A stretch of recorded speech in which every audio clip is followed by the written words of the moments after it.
अपने high potential से low potential की तरफ।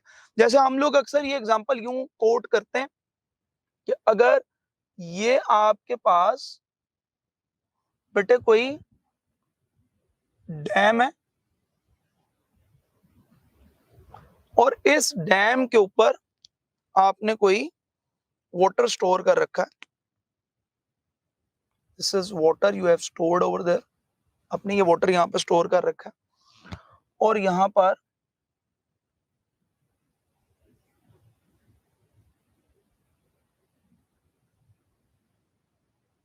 ये, और जब कभी बेटे ये वाटर यहां से डाउनवर्ड मूव करेगा तो ये अपने हाई पोटेंशियल से लो पे जाना है ना बेटे, तो ये इस टरबाइन को मूव करेगा। इस टरबाइन के मूव होने की वजह से आपके पास जब कभी ये टरबाइन मूव होगी तो टरबाइन की मूवमेंट की वजह से एनर्जी जनरेट होगी। बिल्कुल इसी तरीके से एटीपी सिंथेसिस का बेटे हिसाब है। ये हाइड्रोजन आयन अपने हाई पोटेंशियल पे हैं। आपने कभी इलेक्ट्रोमोटिव फोर्स पढ़ी होगी, और जब कभी आप इलेक्ट्रोमोटिव फोर्स की बात करते हो आप ये कहते हो कि इलेक्ट्रॉन्स अपनी हाई एनर्जी स्टेटस पे हो और दूसरी तरफ कम हो। तो इलेक्ट्रॉन अपने हाई से लो पर जब कभी फ्लो करते हैं, जितना दो पॉइंट के दरमियान में डिफरेंस ज्यादा होता है उतना फ्लो तेज होता है। देखें, आप देखते हैं ना जी कि गर्मियों के मौसम के अंदर वोल्टेज कम या ज्यादा हो रहे होते हैं। ये वोल्टेज कम या ज्यादा क्यों होता है बेटे? आपके यूजेज और प्रोडक्शन के अंदर जितना डिफरेंस आना चाहिए वो डिफरेंस थोड़ा कम हो जाता है, जिसकी वजह से वोल्टेज का डिफरेंस आता है। अब जितना डिफरेंस दो पॉइंट्स के दरमियान में ज्यादा होगा उतना इलेक्ट्रॉन्स का फ्लो तेज। बिल्कुल जैसे आप इलेक्ट्रोमोटिव फोर्स की बात करते हो कि एक तरफ इलेक्ट्रॉन ज्यादा स्टोर है दूसरी तरफ इलेक्ट्रॉन कम है, तो इलेक्ट्रॉन अपने हाई से लो पर फ्लो कर रहे हैं बेटे। एग्जैक्टली लाइकली ऐसे ही यहां पर होता है। This is termed as proton motive force. यहां पर प्रोटॉन मोटिव फोर्स होती है और प्रोटॉन अपने हाई पोटेंशियल से लो पोटेंशियल की तरफ मूव कर रहे हैं, ठीक है, क्योंकि बाहर तो नहीं है। अब इस दौरान ये वो चरखी है या ये वो स्पिनर है जो मूव करता है। जब कभी ये स्पिनर मूव करता है तो बेटा ये स्पिनर एटीपी जनरेट करता है। सो हम कहते हैं ये हाइड्रोजन आयन जब कभी अपने हाई पोटेंशियल से लो पोटेंशियल पर जाएंगे, ये हाइड्रोजन आयन अपने हाई से लो पोटेंशियल पे आएंगे, तो ये हाइड्रोजन आयन अपने हाई से लो पोटेंशियल पर इसको मूव करवाएंगे। जब कभी बेटे ये मूव करेगा तो आपके पास यहां पर एटीपी की जनरेशन होगी, और हम लोग ये कहेंगे कि जितना ज्यादा हाइड्रोजन मूव करेगा उतना एटीपी सिंथेज रोटेट करेगा। जितना ये रोटेट करेगा बेटे उतने ज्यादा एटीपी प्रोड्यूस होंगे। सीधी सी बात। उसने कहा ये हाइड्रोजन अब जहां पर आया है, ये हाइड्रोजन और भी आएंगे, जरूरी नहीं है कि एक आएगा, बहुत से हाइड्रोजन आयन मूव करेंगे। जिस कदर ज्यादा हाइड्रोजन आयन यहां पर मूव करेंगे उतने ज्यादा आपके पास एटीपी सिंथेस की मूवमेंट होगी, उतने एटीपी प्रोड्यूस होंगे। हम लोग ये बात पढ़ेंगे कि भाई हुआ अब ये कि यहां से दो इलेक्ट्रॉन पहुंच गए और यहां पर एक मॉलिक्यूल आया NADP प्लस का, ठीक है। हम लोग इसको प्रोवाइड करेंगे ये आने वाले दो इलेक्ट्रॉन्स, ये दो इलेक्ट्रॉन ये इसको प्रोवाइड होंगे और साथ में आने वाले ये hydrogen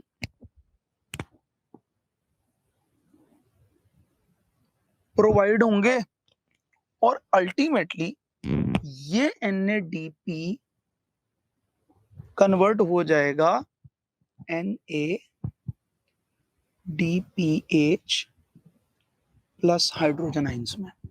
and this is how we can say that कि आपके पास NADP रिडक्टेज रिडक्शन करवाता है इसकी, बिकॉज जब कभी भी हम लोग रिडक्शन को याद करते हैं हम रिडक्शन को हमेशा रिग से याद करते हैं। And what is actually rig?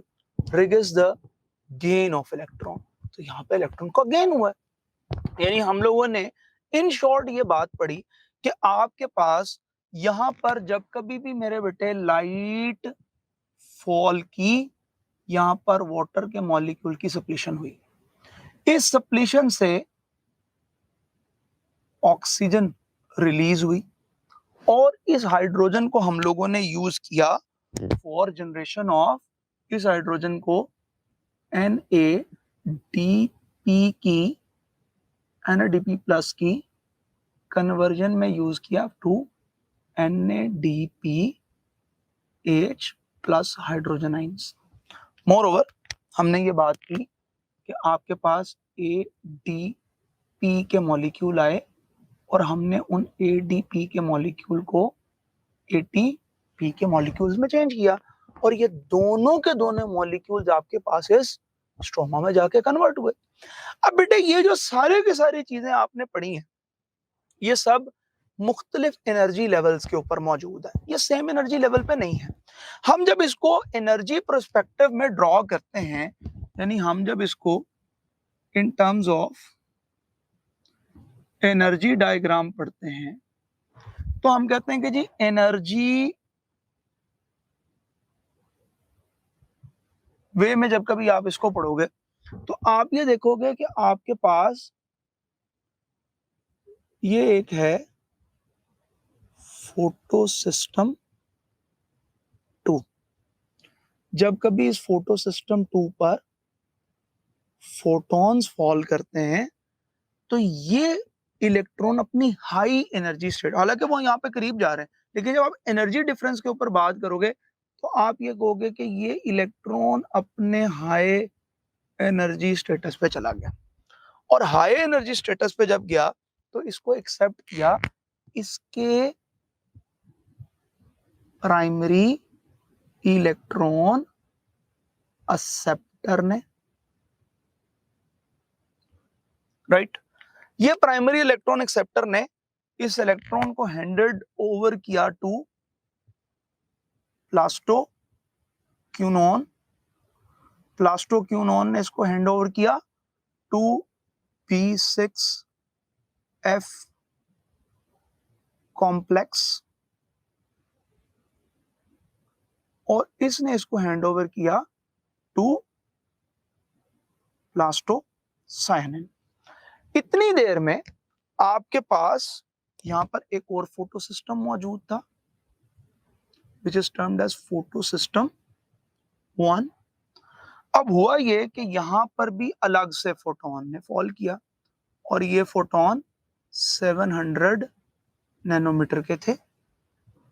यहां से अलग से इलेक्ट्रॉन गए और अपने प्राइमरी इलेक्ट्रॉन एक्सेप्टर तक पहुंच गए।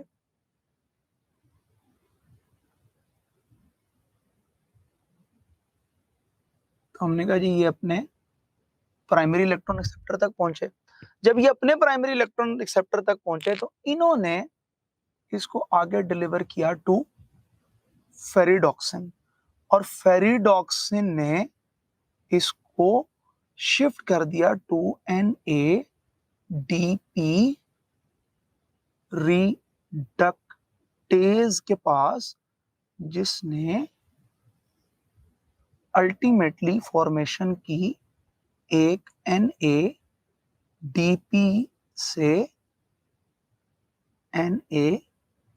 NADPH प्लस हाइड्रोजन आयन की, whatever that is formed over there.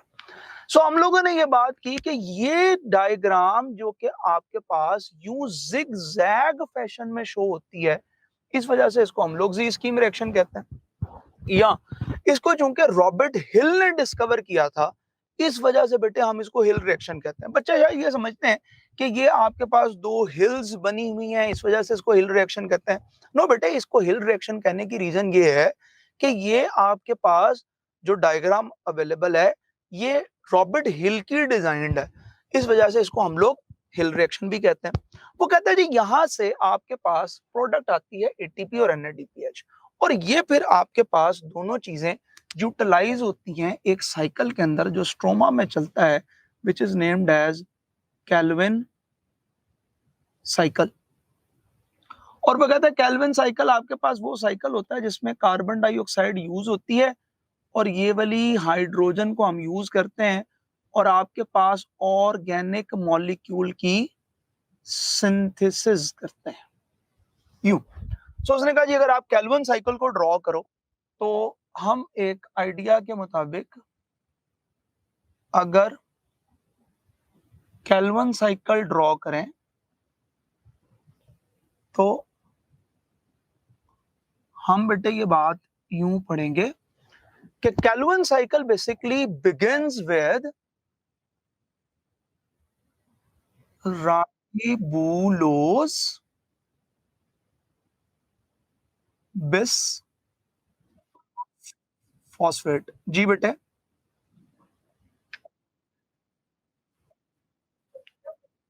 हाँ साइक्लिक कैसे हो, good good very good, miss हो गया। हम लोग ये कहते हैं कि बेटे जब कभी आप साइक्लिक फोटोफॉस्फोरिलेशन पे आते हो तो तब आप ये तब होती है जब आपके पास यहाँ पे NADP अवेलेबल नहीं है। You have enough NADPH formed, आपने इतना ज्यादा NADPH बना लिया है कि आपके पास NADP अवेलेबल नहीं है। तो आपके पास इलेक्ट्रॉन देने के लिए ये इलेक्ट्रॉन यहाँ पर इंडक्ट करने के लिए यू डोंट हैव NADP, तो ये इलेक्ट्रॉन फिर कन्वे हो जाते हैं टुवर्ड्स B6F कॉम्प्लेक्स। चूंकि B6F कॉम्प्लेक्स से इलेक्ट्रॉन गुजरते रहते हैं, हाइड्रोजन आयन की पंपिंग होती रहती है और अल्टीमेटली आपके पास यहाँ पर ATP जनरेट होते चले जाते हैं। तो ये रीजन होती है बेटे जो हम लोग बात पढ़ रहे होते हैं कि आपके पास साइक्लिक चलती है। तो जब कभी आप साइक्लिक की बात करोगे आप ये कहोगे कि इलेक्ट्रॉन्स आपके पास शिफ्ट होंगे from ferredoxin to B6 complex, right. So हम लोगों ने ये बात पढ़ी कि if we are moving towards Calvin cycle तो बेटे केल्विन साइकिल को हम क्या नाम देंगे। उसने ये कहा कि केल्विन साइकिल को आप चाहें तो बोलें मेल्विन केल्विन साइकिल, आप चाहें तो इसे बोलें Calvin Benson cycle, you may also termed it as dark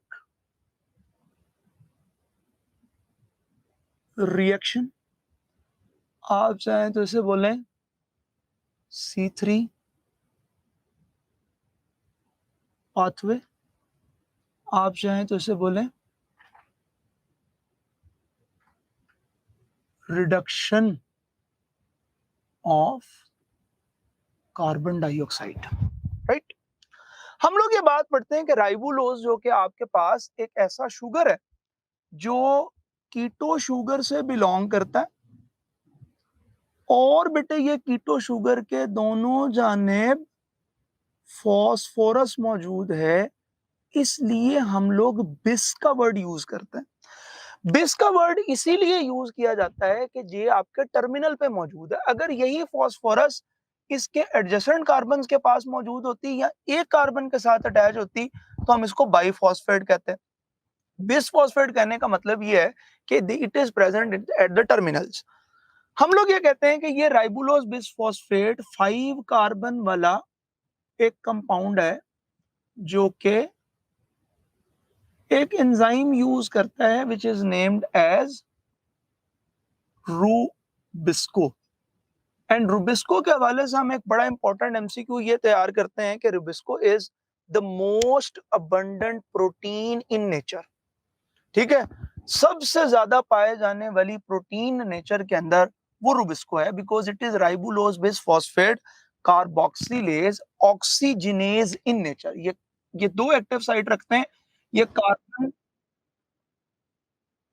बेटे मैंने अभी यही बात बताई है, मैंने ये कहा कि अगर आपके पास दो टर्मिनल्स पे फॉस्फेट मौजूद हो तो हम क्या कहेंगे बिसफॉस्फेट, और अगर एक ही कार्बन के साथ मौजूद होते तो हम क्या कहते बाइफॉस्फेट। अभी मैं यही बात, अच्छा हम लोग ये बात पढ़ते हैं बेटे कि रूबिस्को आपके पास एक ऐसा एंजाइम है जो कार्बन डाइऑक्साइड को इसके अंदर फिक्स करता है। तो आप खुद से देखें कि अगर यहाँ पर 5 कार्बन मौजूद हैं और हम उसमें एक और कार्बन ऐड करते हैं तो आपके पास बेटे ये एक प्रोडक्ट बनता है जो 6 कार्बन पे बेस करता है। ये जो 6 कार्बन का प्रोडक्ट है इट इज एन अनस्टेबल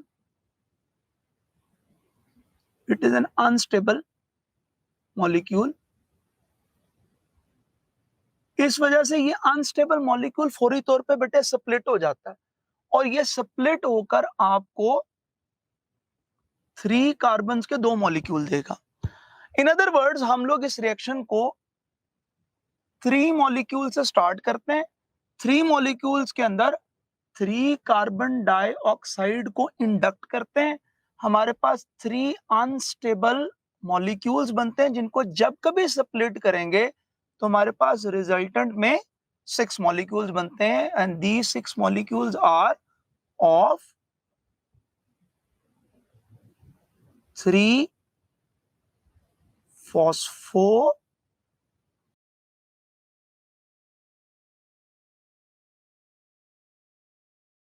बात करोगे हम लोग ये बात पढ़ेंगे कि ग्लिसरेट आपके पास ग्लिसरेलिक एसिड से डराइव्ड है और इस बात पे जरा गौर कीजिएगा। मिसाल के तौर पर मैं आपसे ये कहूं कि मेरे पास ये कोई आर ग्रुप है और इस आर ग्रुप का के साथ ये कार्बोक्सिलिक ग्रुप अटैच है तो ये आपके पास ऑक्सैलिक एसिड है, ये आपके पास ब्यूटेरिक एसिड है, ये आपके पास लैक्टिक एसिड है, ये आपके पास पायरुविक एसिड है। लेकिन जैसे ही आप इसकी ऑक्सीजन रिमूव करोगे तो बेटे ये लैक्टिक एसिड नहीं रहा, ये लैक्टेट हो गया। ये पायरुविक एसिड नहीं रहा, ये पायरुवेट हो गया। ये ग्लिसरेलिक एसिड नहीं रहा, ये ग्लिसरेट हो गया। राइट। सो सबसे इंपॉर्टेंट बात यह है कि आप ये समझें कि ये एक कार्बोक्सिलिक एसिड ग्रुप है। जब ये कार्बोक्सिलिक एसिड ग्रुप का जिक्र आप करोगे तो आपने बेटे असल में यही काम इसके अंदर करना है। आपने इस कार्बोक्सिलिक एसिड ग्रुप को एल्डिहाइड ग्रुप में चेंज करना है। सो हमने ये कहा कि भाई ये वो स्टेप होता है जिसके अंदर हम लोग कार्बन की इंडक्शन करते हैं। So this is also termed as carbon fixation stage. ये आपके पास कार्बन फिक्सेशन की स्टेट है। जब आप कार्बन फिक्सेशन स्टेट से आगे निकलते हो तो आप ये बात पढ़ते हो कि हम इस मॉलिक्यूल को एनर्जाइज, बेटे देखो ना कार्बन डाइऑक्साइड में फिक्स हो रही है ना, हम कार्बन डाइऑक्साइड, राइट। अच्छा अब हम लोग ये बात पढ़ते हैं बेटे कि ये अब आपके पास एक ऐसी स्टेज शुरू होती है जिसमें हमने इसको एनर्जाइज करना है। ये मॉलिक्यूल आपके पास एक फॉस्फेट का मॉलिक्यूल कंटेन करता था, हम इसको यूं बनाना चाहते हैं कि ये मॉलिक्यूल दोनों जानेब फॉस्फेट कंटेन करें। सो हम लोग यहाँ पर बेटे एक एटीपी का मॉलिक्यूल लेकर आते हैं, उसको एडीपी में कन्वर्ट करते हैं, एक फॉस्फेट अटैच कर देते हैं। तो इसका मकसद असल में यह है कि हम इस रिएक्शन को एनर्जाइज करना चाहते हैं। ये एक लो एनर्जी मॉलिक्यूल है, जब आप उसके अंदर एटीपी फिल करते हो तो वो हाई एनर्जी मॉलिक्यूल में कन्वर्ट हो जाता है। क्योंकि आप 6 मॉलिक्यूल को यूज कर रहे हो इसलिए 6 एडीपी की फॉर्मेशन करते हैं और आपके पास 6 मॉलिक्यूल बनेंगे। अगर ये 3 फॉस्फोग्लिसरेट थे तो मेरे बेटे ये हो जाएंगे 1,3 bis phosphoglycerate। That 1,3 bis phosphoglycerate में अब हम सबसे इंपॉर्टेंट रिएक्शन प्रोसीड करते हैं और ये पूरे के पूरे कैल्विन साइकिल का मगज है, या जिसको हम लोग कहते हैं the core of Calvin cycle is this reaction. वो कैसे?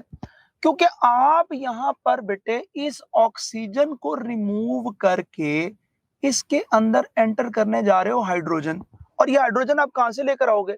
उसने कहा भाई ये जो आपने हाइड्रोजन यहाँ पे सिंथेसाइज किए ये हाईली एनर्जाइज्ड हाइड्रोजन है, ये वही हाइड्रोजन है जो आपने यहाँ पर यूज किए हैं और कैल्विन साइकिल में यूज कर रहे हो। हम कहते हैं यहाँ पर NADPH प्लस हाइड्रोजन आयन आते हैं, हम इनको Na डीपी आइंस में कन्वर्ट कर लेते हैं और यहाँ पर मेरे बेटे हम हाइड्रोजन अटैच कर देते हैं। वो जो एक लम्हे पहले ग्लिसरेट थे वो चेंज हो जाते हैं ग्लिसर एल्डिहाइड में।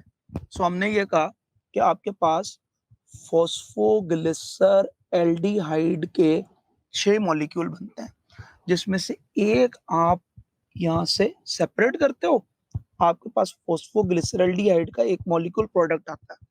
अब उसने कहा कि कितने कार्बन ऐड किए थे, 3, इसलिए आपके पास ट्राइओज शुगर की बेटे एक प्रोडक्ट आ जाती है। ये जो 5 मॉलिक्यूल आपके पास बचे, इसको आप रिसाइकल करते हो। सो ये वो सबसे इंपॉर्टेंट स्टेप है जिसको हम लोग रिडक्शन सिंथेसिस का स्टेप कहते हैं। So second phase is reduction reaction in which hydrogens are used. और हम ये कहते हैं कि जी आपके पास यहाँ से 6 NADPH यूज होते हैं, 6 NADPs होते हैं। यहाँ पर आपके पास 6 इनऑर्गेनिक फॉस्फेट रिलीज हो जाता है। मोर ओवर हमने ये बात पढ़ी कि आपके पास ये 5 फॉस्फोग्लिसरल्डिहाइड के मॉलिक्यूल कन्वर्ट होंगे अब रीजनरेशन फेज की तरफ। जब कभी बेटे ये रीजनरेशन फेज की तरफ जाते हैं तो हम पहले इनसे 3 मॉलिक्यूल्स बनाते हैं ribulose 6 phosphate, ribulose simple phosphate लिख सकते हैं। और हमने असल में अटैच करने बेटे 2 फॉस्फेट। जब आपने दोनों एंड्स के ऊपर फॉस्फेट अटैच करना है तो इन 3 मॉलिक्यूल्स के दोनों एंड पर, यानी इस वक्त आपके पास मॉलिक्यूल यूं है कि इसके पास एक एंड के ऊपर फॉस्फोरस मौजूद है। आप दोनों एंड पे फॉस्फोरस अटैच करना चाहते हो तो आप क्या करोगे, आप 3 ATP प्रोवाइड करोगे और 3 ADP निकाल लोगे और दोनों साइड्स पे फॉस्फोरस आ जाएगी। और आप इसको चूंकि यहाँ पे रीजनरेट कर लेते हो, so this reaction is named as regeneration. So इस तरह से हम लोग कंप्लीट कर पाए कि आपके पास Calvin cycle consist of 3 phases: carbon fixation, reduction and regeneration. And this is how we can say that your whole photosynthesis is completed, the both photo part and the synthesis part in which glucose is synthesized. Thank you.